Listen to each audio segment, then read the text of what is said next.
ഈശോ മിശിഹായിലേറെ സ്നേഹിക്കപ്പെടുന്നവരെ, എമ്മാവുസ് പ്രൊവിൻസിന് കീഴിലുള്ള രാജസ്ഥാൻ ഗുജറാത്ത് മിഷനെ പരിചയപ്പെടുത്താനാണ് ഞാൻ നിങ്ങളുടെ മുമ്പിലായിരിക്കുന്നത്. രാജസ്ഥാൻ ഗുജറാത്ത് മിഷന്റെ മിഷൻ സുപ്പീരിയർ ഫാദർ എബ്രഹാം വെട്ടിയുള്ളച്ചനാണ്. രാജസ്ഥാനിൽ അജ്മീർ രൂപതയിൽ നമുക്ക് 5 സ്റ്റേഷൻസ് ആണുള്ളത്. സിറോഹി, അബറോഡ്, ശിവഗഞ്ച്, ജാലോർ, ഭീമാൻ. ഈ 5 സ്റ്റേഷൻസിലായി നമ്മുടെ 11 അച്ഛന്മാർ ശുശ്രൂഷ ചെയ്യുന്നുണ്ട്. ശംഷാബാദ് രൂപതയുടെ 2 സ്റ്റേഷൻസ് ഉദയ്പൂർ, ജോധ്പൂരിലും നമ്മുടെ 2 അച്ഛന്മാർ ശുശ്രൂഷ ചെയ്യുന്നുണ്ട്.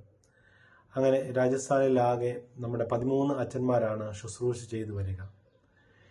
എല്ലാ വൈദികർക്കും മിഷൻ ദിനത്തിൻ്റെ എല്ലാ ആശംസകളും ഏറെ സ്നേഹത്തോടെ നേരുന്നു.